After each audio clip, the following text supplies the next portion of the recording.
Olá, sejam muito bem-vindos ao estudo do resumo do conteúdo do Gita. Estamos no capítulo 2 e hoje vamos ao verso 54. Então, de introdução, podemos fazer nossas reverências a Deus, a Krishna, a Srila Prabhupada, que traz todo o significado da Bhagavad Gita, e a nossa oportunidade que nós temos de ouvir a Bhagavad Gita. Hoje pela manhã eu estava ouvindo a aula do meu mestre espiritual Chandramukha Swami e ele falava que o primeiro passo para que a gente possa compreender Deus é ouvir sobre Deus. Então, quando a gente ouve sobre Deus, a gente, por exemplo, pega uma Bíblia, lê as Escrituras Sagradas, lê os ensinamentos de Jesus, a gente pega o Alcorão, a gente pega os livros sagrados relacionados a cada tradição religiosa e principalmente a gente pega o Bhagavad Gita, e onde a própria personalidade de Deus dentro da filosofia védica nos ensina, ditando para Arjuna, o guerreiro que não queria lutar a batalha de Kurukshetra. E nós também às vezes não queremos lutar as nossas batalhas. Então, ouvir é trabalhar a sua fé. Quanto mais a gente ouve sobre Deus, a gente trabalha a Srada, fé. Smarana é ouvir sobre Deus e Srada é fé. Então, se a gente não ouve sobre Deus, a gente ouve sobre tudo exceto Deus, como é que vai ficar a nossa vida? A gente não tem como oferecer a nossa vida a Deus se a gente não ouve, não entende Deus. Como também nosso querido mestre Srila Prabhupada nos ensina que muitas vezes ele fala, dando exemplos, em sínteses, ele diz que às vezes o filho, a filha ou o filho, ele quer saber quem é o pai. Chega para a mãe e pergunta: mãe, quem é meu pai?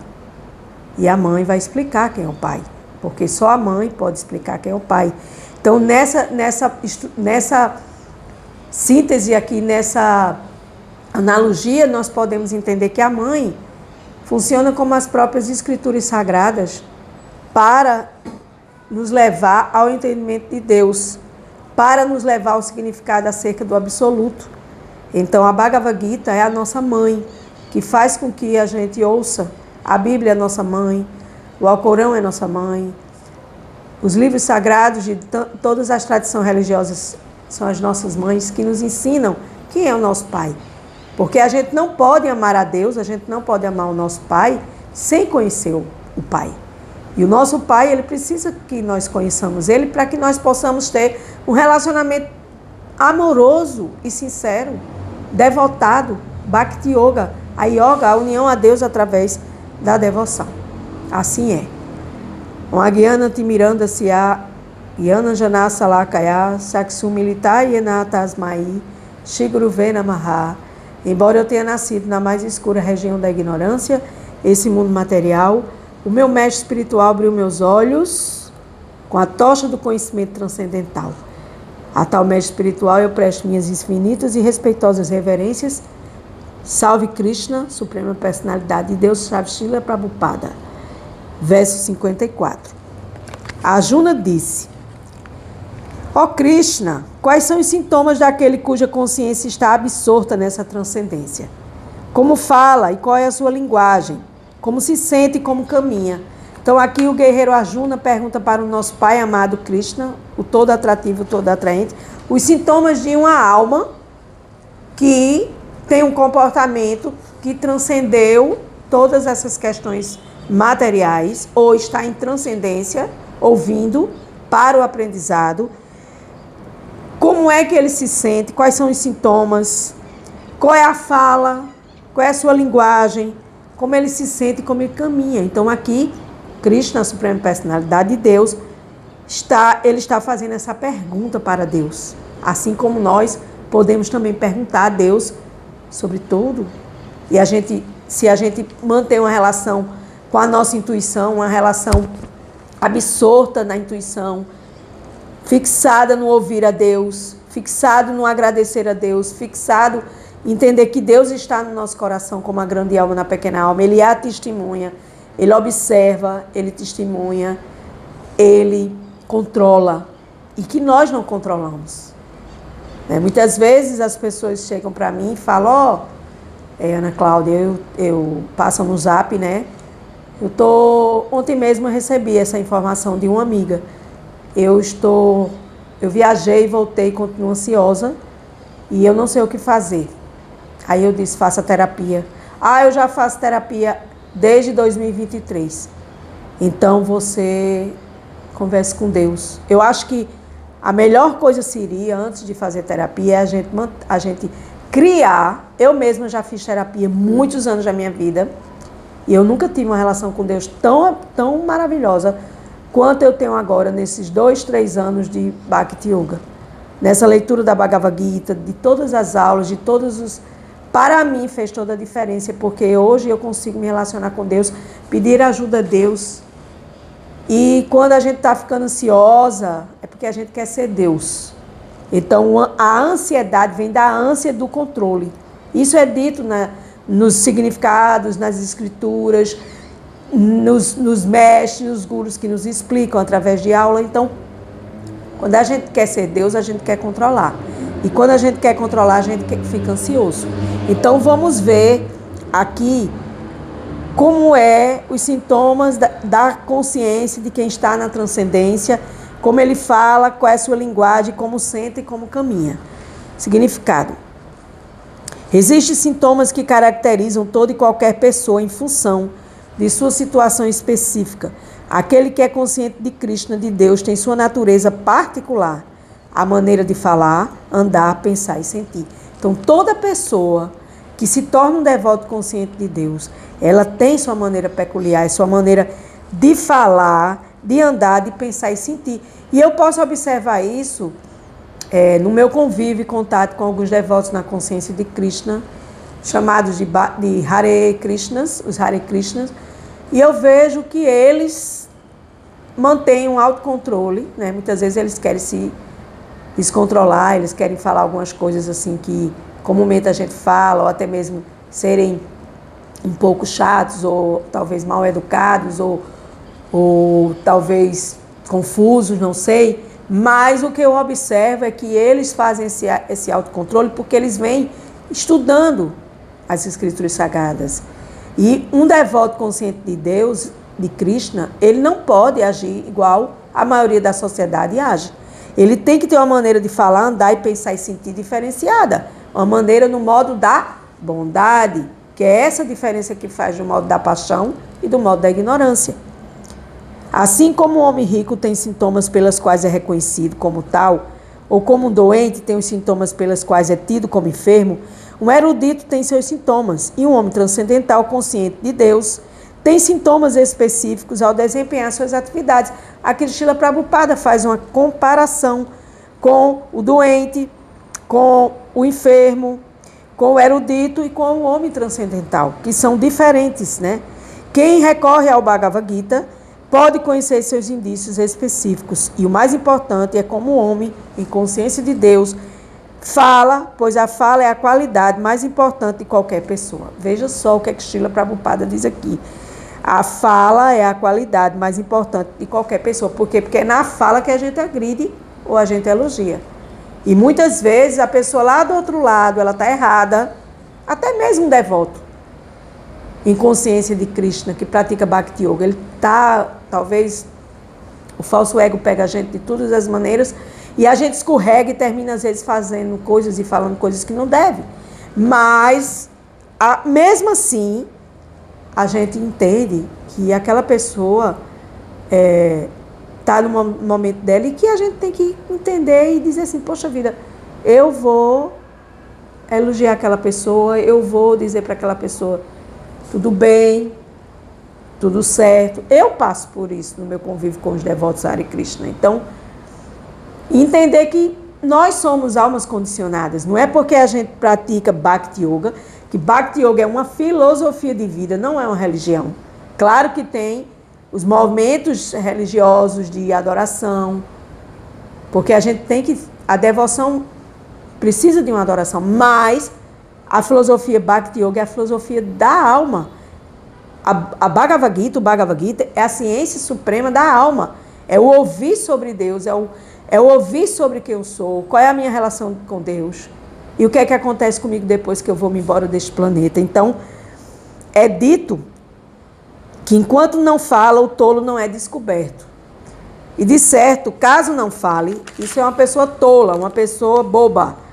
Um tolo bem vestido talvez não seja identificado, mas se revela tão logo fale. Por quê? Porque pessoas em consciência de Deus não são tolas, não são pessoas assúricas, negativas, e até podem ser, mas comumente, porque toda regra tem sua exceção, não devem ser, porque a gente estuda para isso, a gente estuda para falar em bondade, para pensar em bondade, para sentir em bondade, para se relacionar em bondade, e quando o tolo ele está calado, bem vestido, empalitosado, com sua beca perfeita, até então está calado, mas quando ele abre a boca, ele se revela que é um tolo, que ele é o hipócrita, que ele é uma pessoa que tem uma qualidade negativa, qualidade demoníaca e qualidade divina e qualidade demoníaca, que na realidade não seria uma qualidade, mas um grande defeito. O sintoma imediato de um homem consciente de Krishna é que ele fala somente de Krishna e de assuntos relacionados a Krishna. Aí você pode ouvir isso e você pode dizer, nossa, que coisa radical, só fala de Deus. É, porque Deus é a fonte de tudo nas nossas vidas. E qual é o problema de se falar em Deus? Porque se você não fala em Deus, você vai falar de coisas materiais, você vai falar picuinhas, você vai jogar a conversa fora, você vai ser tolo comumente, numa roda de conversa, e se beber piora mais ainda a história. Então, a gente precisa falar de Deus, a gente precisa ter rodas de conversa sobre Deus, a gente precisa estar com Deus no nosso coração e nunca esquecer dele, sempre se lembrar dele. E falar dele, e compartilhar sobre ele, e buscar essa consciência dentro de nós, que a gente esqueceu de Deus, por isso que a gente cai aqui neste mundo material. Os sábios dizem isso. Nós, almas condicionadas, caímos aqui no mundo material, estamos neste corpo condicionado, porque nós esquecemos de Deus e nos apegamos à matéria, então a gente volta aqui. É a famosa roda gigante que vai rodar, para a cadeirinha, você abre, desce e vai vir para cá. Aí você não fez nada daquilo que era para ter feito, vai rodar de novo nessa roda gigante e vai voltar de novo. Então, você tem na sua mão seu livre-arbítrio, para você mudar a sua vida agora, se você quiser. Cabe a você. Então, ele fala isso, que a gente deve falar sobre Deus, sempre falar sobre Deus e não falar besteira. Não ficar potocando besteira, sabe? Porque isso é perda de tempo. Verso 55. A suprema personalidade de Deus disse, ó Partha, quando alguém desiste de todas as variedades de desejos para o prazer dos sentidos, que surgem da trama mental, e quando sua mente, assim purificada, encontra satisfação apenas no eu, que é a alma, então se diz que ele está em consciência transcendental pura. Difícil de se praticar esse verso, mas não é impossível. Por quê? Porque a gente tem que desistir das coisas materiais para saber quem é meu Pai. E a partir do momento que você sabe quem é seu Pai, o Supremo Deus, Krishna, o todo atrativo, todo atraente, você vai parar de olhar para as coisas materiais e você vai olhar para Ele. Porque você trouxe um defeito na sua alma, que é o esquecimento de Deus. E aí, quando você para de achar que os desejos vão te satisfazer eternamente, que surge dessa trama da mente, que a mente mente o tempo todo e traz sempre desejos, quanto mais tem, mais quer, quanto mais tem, mais quer, e aí vai infinitamente ser insaciável, porque jamais a alma vai se saciar com coisas materiais. Bote isso na sua cachola. Nós somos almas, então nós somos almas e nós devemos nos dar prazer em dar prazer a Krishna, a Deus. Nossa, que coisa religiosa, que coisa limitada, que coisa... Não tem nada disso. Isso é uma prática tão simples que é igual tomar um copo de água. Quando você pratica e você coloca Deus como o sentido da sua vida, as coisas materiais, as conversas tolas, a linguagem florida dos Vedas, a linguagem de outras pessoas que não me trazem evolução. Eu própria, abrindo parênteses, pedindo aqui permissão, eu já fiz muitos cursos, pratiquei várias terapias, eu conheço várias terapias, eu sou psicóloga de formação, eu trabalho com terapia espiritualista, tentando colocar a espiritualidade no meu coração e no coração das outras almas. E eu confesso que eu só vim ter paz e tranquilidade depois que eu conheci a filosofia védica, depois que eu comecei a ler a Bhagavad Gita, depois que eu comecei a ouvir os mestres espirituais, os gurus, depois que eu comecei a cantar o mantra Hare Krishna, que está limpando a minha mente, o espelho da minha mente, que está embaçado. Então é igual a janela suja, que você pega um vidrex e espreia lá e pega o paninho e lá vai limpando. Cada vez que você limpa, você vai entendendo mais. Mas se você não faz nada disso, nada acontece. Então vamos ao significado. Qualquer pessoa que esteja em plena consciência de Krishna ou servindo a Deus na devoção, tem todas as boas qualidades dos grandes sábios, ao passo que os outros que não estejam situados nessa transcendência não têm boas qualificações. Então, quando você serve a Deus com amor, devoção e gratidão, tendo Deus como centro de todas as suas atividades materiais, você se compara, você obtém qualificações dos grandes sábios, dos eruditos, dessas almas autorrealizadas. Eu não diria que chegaria ao ponto de ser uma alma autorrealizada, porque isso é um grande serviço que nós temos que prestar a nós mesmos para a evolução, mas a gente vai buscando essa transcendência e vai buscando essas boas qualificações para que a gente se refugie nos pés de lótus de Deus. Então, o que é se refugiar nos pés de lótus de Deus? Os pés sustentam. Nossos pés sustentam o nosso corpo. Então, quando a gente se refugia nos pés de Deus, a gente vai ser sustentado por Deus. A gente vai baixar nossa cabeça em reverência aos pés de lótus de Deus, de Krishna. E não vai se refugiar mais em nossas próprias invenções mentais. Ou a gente ocupa a mente com Deus, ou a gente ocupa a mente com a matéria. Jesus já diz isso. Não se pode servir a dois senhores. Ou se serve um, ou se serve outro. Eu sirvo os dois. É impossível. É impossível. Então, nesse processo, devemos abandonar todas as espécies de desejos dos sentidos produzidos pela trama da mente. E a mente vai trazer todo dia, toda hora, coisa para você fazer. Vai indicar viagens a você, faça isso, faça aquilo, converse com a pessoa, vá no restaurante, vá na praia, vá ali, vá acolá. Mas aí você tem que saber separar esse joio do trigo, fazer essa separação. Contudo, se a pessoa se ocupa em consciência de Deus, é natural que os desejos dos sentidos cedam sem maior esforço. Devemos nos ocupar em consciência de Krishna sem hesitar, pois esse serviço devocional nos ajudará a alcançar de imediato a plataforma da consciência transcendental. É o que eu digo. Ou você ocupa na plataforma material, ou você se ocupa na plataforma transcendental. Como é que eu, vivendo na plataforma material, vou me ocupar em transcendência? Pensando em Deus, servindo a Deus, colocando Deus como centro da sua vida. Serviço devocional a Deus. É super fácil de praticar. Tudo que eu faço, tudo que eu como, tudo que eu dou, tudo que eu recebo, eu oferto a Deus, a Krishna, em gratidão, amor e devoção. Simples. Agora, vá praticar. Aí você vai colher os seus frutos. A alma altamente desenvolvida está sempre satisfeita em si mesma, compreendendo que ela é uma serva eterna do Senhor Supremo.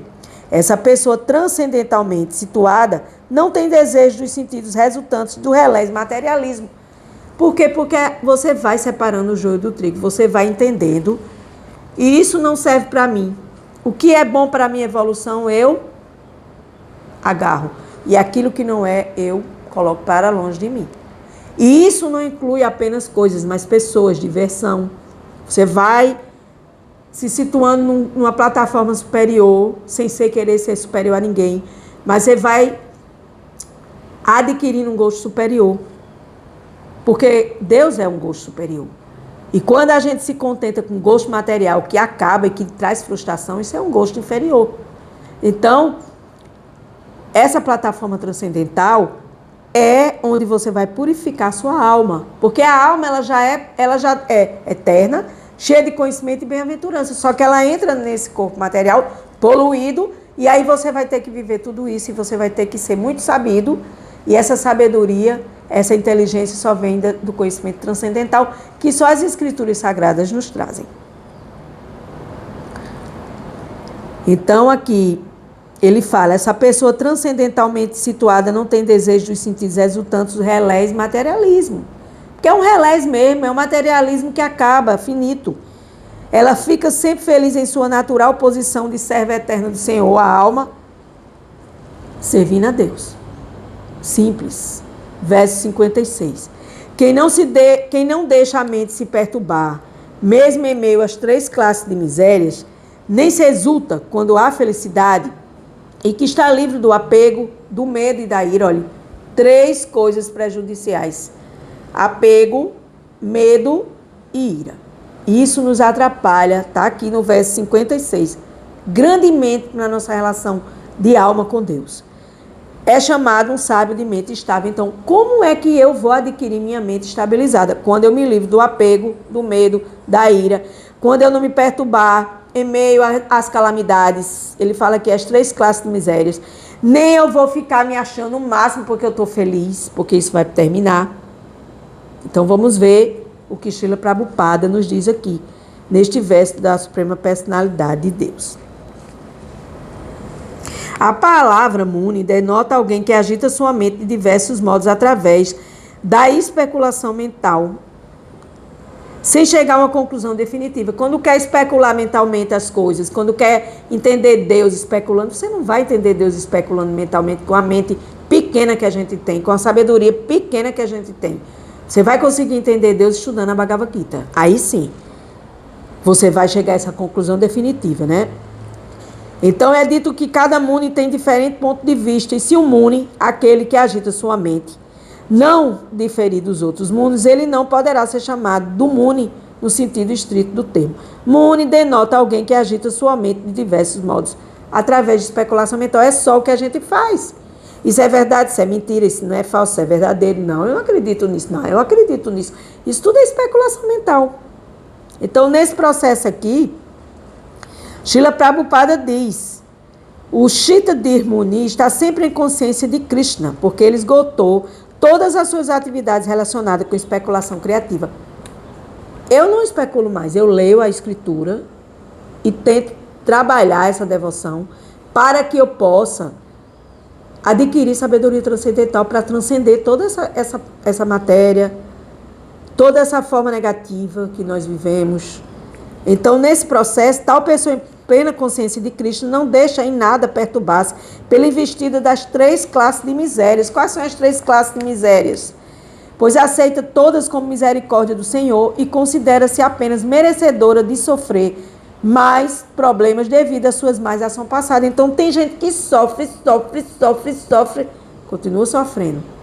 É o karma, é o resultado das suas ações passadas. Deus é imparcial. Deus não vai proteger a mim e desproteger você que me vê. Não. Deus é imparcial. Você faz, você vai ter que... A cada um é dado segundo vossas obras. Jesus já disse que é exatamente isso aqui que eu estou lendo. Tal pessoa em consciência de Cristo não se deixa em nada perturbar-se pelas investidas das 3 classes de misérias, pois aceita todas como misericórdia do Senhor. Então, quando você estiver sofrendo, diga, gratidão, Deus, misericórdia com o meu sofrimento, misericórdia porque eu tenho que passar por isso. E tem mesmo, porque a gente vem para cá, porque a gente se esqueceu de Deus e porque a gente está apegado a Deus. Então, pela graça do Senhor, a gente tem que pedir misericórdia para que elas essas misérias sejam reduzidas ao mínimo. Do mesmo modo, quando se sente feliz, ela reconhece que isso também é obra de Deus. Ah, minha felicidade, felicidade, né? Felicidade eterna é de felicidade que vem de Deus, que é obra do Senhor. Então, desse modo, quando se sente feliz, ela reconhece que isso é obra do Senhor e considera-se indigna de receber tal felicidade. Por quê? Porque é uma misericórdia, tudo é uma misericórdia de Deus, tudo é misericórdia de Deus. Ela entende que é devido apenas à graça do Senhor que ela está numa condição confortável, e é mesmo, e é capaz de prestar melhor serviço a Deus, porque é o mínimo que se pode fazer, é prestar serviço a Deus por toda a misericórdia que Ele derrama em nossas vidas. E em prol do serviço devocional, ela é sempre ousada e ativa e não se influencia por apego ou aversão, ou seja, hoje, meu Deus, hoje está um dia horrível, hoje eu estou mal porque o dia está assim. Não, você está mal porque você precisa trabalhar o seu interior. Você precisa trabalhar suas emoções, seus pensamentos. Aí você coloca a culpa no tempo, no sol, na chuva e por isso vai. Então, a gente tem que entender que tudo é misericórdia de Deus e tudo que Deus nos dá é bom.